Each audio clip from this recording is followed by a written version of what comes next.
একটা মাদ্রাসার ছাত্রের সাথে এমন একটা জিনের দুর্দর্শ ঘটনা ঘটে গিয়েছে যেটা দেখার পর আপনার চোখ কপালে উঠে যাবে। ভিডিওটা একটু ভালো করে লক্ষ্য করুন। দেখুন, উনি এখানে বসে পড়াশোনা করছেন, অন্যদিকে তার সামনে রাখা কিছু জিনিসপত্র কিভাবে নিজে থেকেই পড়ে যাচ্ছে। এগুলো দেখার পর তিনি কিছুই বুঝতে পারলেন না।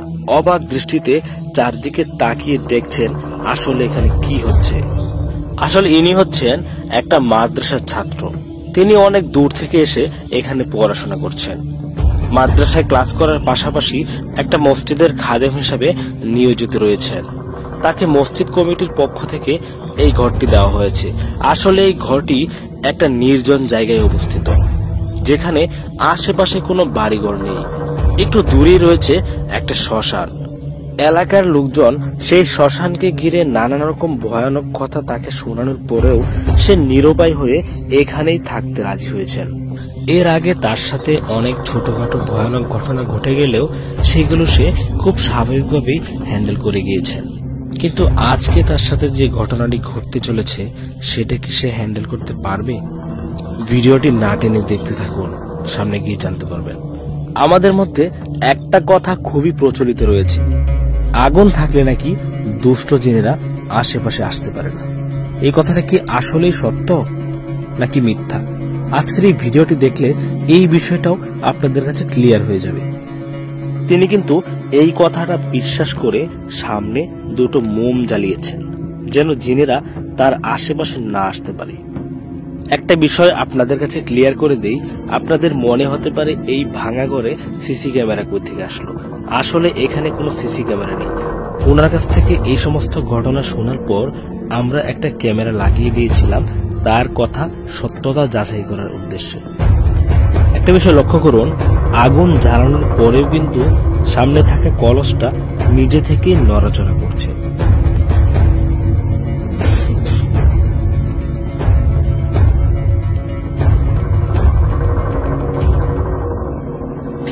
আমাদের সবাইকে অবাক করে দিয়ে সামনে থাকা মোমবাতিগুলো কিভাবে নিজে থেকেই পড়ে গেল। আসলে কি এগুলো নিজে থেকে পড়ছে নাকি এর পিছনে কোনো দুষ্ট জিনের হাত রয়েছে? মোমবাতিগুলো সামলানোর আগেই টেবিলে থাকা জিনিসগুলো আবারও নিজে থেকে নিচে পড়ে যায়। এবার কিন্তু তিনি তার ভয়কে আর আটকে রাখতে পারছে না। সেখানে থাকা একটা লাঠি দিয়ে এই দিক সেদিক ছোটাছুটি করে দেখার চেষ্টা করছে এখানে কোনো কিছু উপস্থিত রয়েছে কিনা।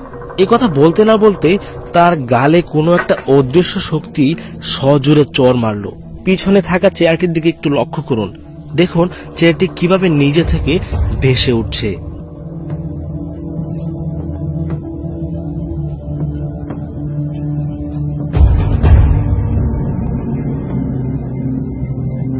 এটা দেখার পর সে পুরোপুরি হতভম্ব হয়ে যায়।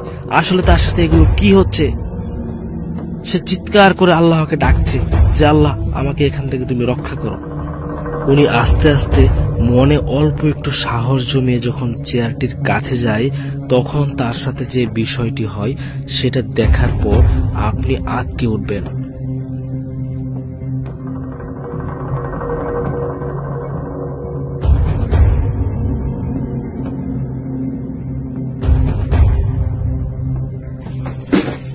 চেয়ারে স্পর্শ করা মাত্রই তার গায়ে যেন 1000 ভোল্টের কারেন্টের শক লেগে যায়।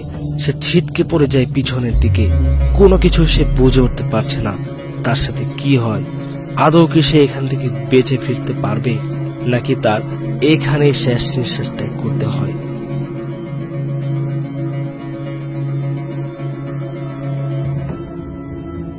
তিনি কিছুতেই বুঝে উঠতে পারছে না তার এখন কি করা উচিত। কিন্তু তিনি মনে মনে আল্লাহকে স্মরণ করছিলেন, আল্লাহর কাছে এই ভয়ানক ঘটনা থেকে মুক্তি চাচ্ছিলেন। অতঃপর তিনি তার টেবিলে থাকা একটা কোরআন শরীফ হাতে নিয়ে সেখান থেকে আয়াতুল কুরসি পাঠ করতে শুরু করেন। কিন্তু কোনো একটা অদৃশ্য শক্তি তাকে বারবার আঘাত করে যাচ্ছিল, সে যেন আয়াতুল কুরসি পাঠ না করতে পারে। কিন্তু তিনি মনে সাহস নিয়ে আয়াতুল কুরসি পাঠ করতে শুরু করলেন এবং আল্লাহকে ডাকতে শুরু করলেন, আল্লাহ, তুমি আমাকে এখান থেকে হেফাজত করো। আয়াতুল কুরসি পাঠ করতে করতে এক পর্যায়ে পরিস্থিতি ঠান্ডা হতে শুরু করে। এতক্ষণ পর্যন্ত যারা এই ভিডিওটি দেখেছেন তাদেরকে অসংখ্য ধন্যবাদ জানাচ্ছি এবং এই ভিডিওটিকে বেশি বেশি শেয়ার করে দেওয়ার জন্য অনুরোধ করছি।